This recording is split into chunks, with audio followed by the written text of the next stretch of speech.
dude. And then they go around and I'm telling you, you talk about fearless. I'm not that fearless. I hear you. I'm just goofing you, man. Yeah, you're just a handle Superman, and you're scared on top of a building. No, I hear you, man. It takes a special breed, no doubt about it. And then you know what the worst part about it is? At lunchtime, those guys are out drinking beers, and then they go back up there. What? It's the crazy stuff, man. Those guys are fearless. I don't get it, man. I mean, I'm just up there. There was no walls around me on this building up at the top of the 60s. You went up 45 floors, right? And then the walls faded away, and it was just steel frame. They were following the building up, you know, as you go up. They're building the building, right? So we had to go up on top, and we had to go check out the Nelson deck up there and make sure the studs and the deck and everything was put in. And dude, the wind's blowing through there. I am telling you, I had never been up that high. Now, I've been up on, 10-story, 20-story buildings, but I had never been up on no 67th floor before, and that's as high as an airplane flying by, right? I mean, you can see the airplanes. I can see the people in the windows of the airplanes up there. You should have jumped and told them, hey, watch this, I'm Superman. Holy crap. Yeah, I can see him doing that. No way, Jose. 40. Yeah, come on. Yeah, when you have time, can you give me a landline? Yeah, 410. Yeah, 410. Hey, Double Nickel, you listening to all this? Got it all. I'm telling you, man, that was some stuff back then, I'll tell you. So you know what it's all about down here. It hasn't changed much. Everything's still pretty much the same as it was back then. Traffic's a little worse down south, but since all the jobs, all the construction jobs went away, it's a little bit better. Last weekend coming up, though, was bumper to bumper, but getting out of L.A. took me an extra 45 minutes, gosh darn it. But, hey, for the most part, still probably just the same. Hey, Double Nickel, did you say, were you talking about Santa Rosa? Yeah, I lived in Santa Rosa for a while, working in a custom cabinet shop, all for about a year.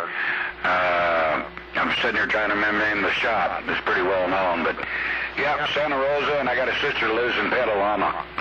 Oh, Petaluma, yeah. You remember there was a bar in Petaluma. Doggone it, man. The something deer. And then in Santa Rosa, there was a bar called the Wagon Wheel. But I'm trying to remember that bar and the other one, Petaluma. Oh, man, it was some of the deer. Yeah, I didn't hang around much Mars.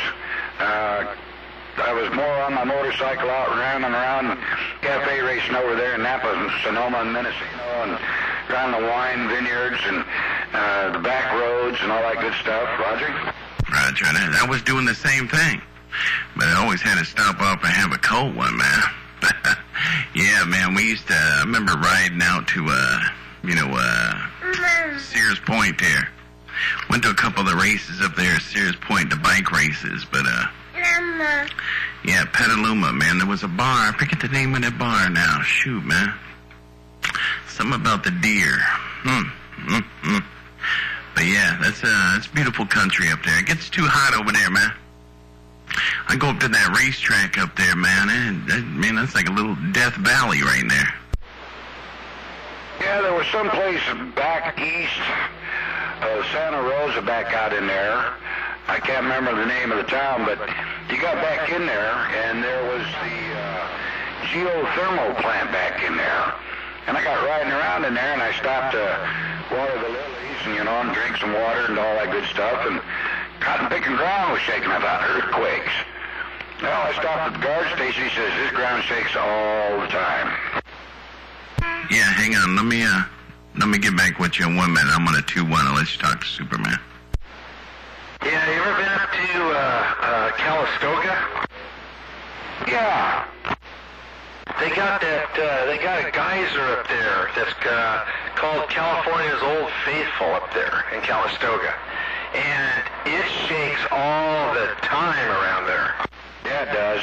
Yeah, and there's that sulfur stuff laying all around the outside, and, well, they've tapped in that solar geothermal plant out there, and you see these old mine shafts and stuff, and they got big old 6 6, 7, 8-inch, 12-inch pipe running out of there, pumping all that hot air and water down there to run the power plants and stuff. And then I was back up beyond that, and there was a nice lake. I was sitting there looking at pictures the other day of that lake I was at up in there, and I can't remember all that stuff. I've been so many places, I'm lucky if I remember my name.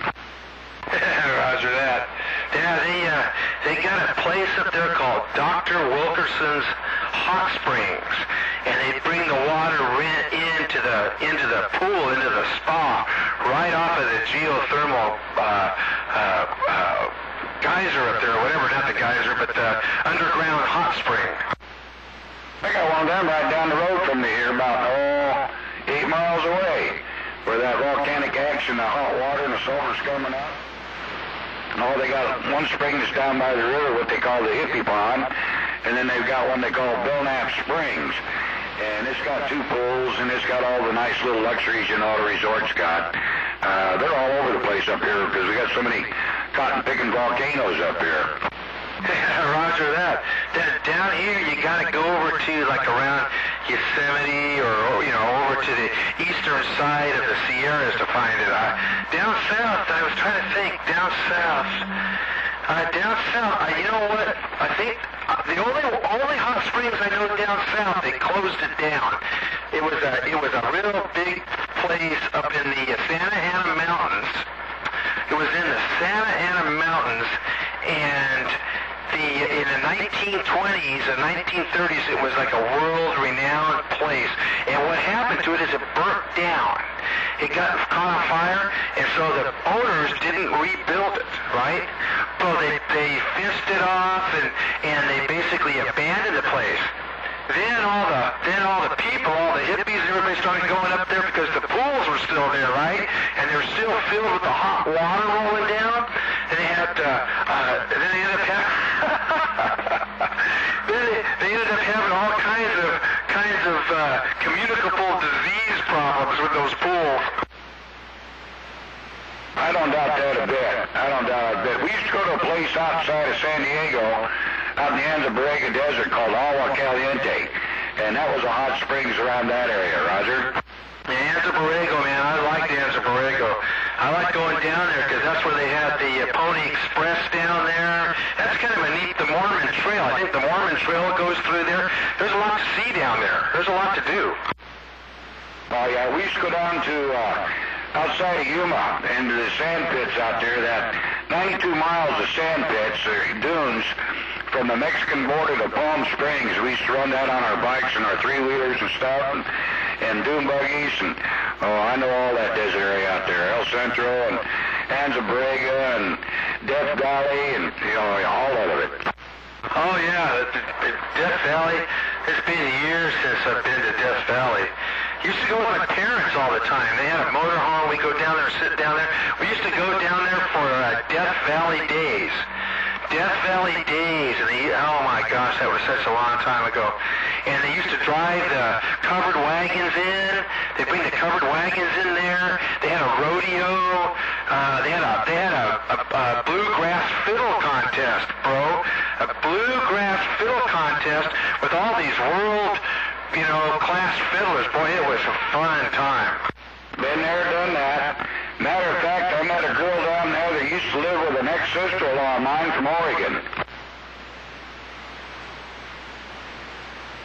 Yeah, Double Nickel, I think my conditions are moving here.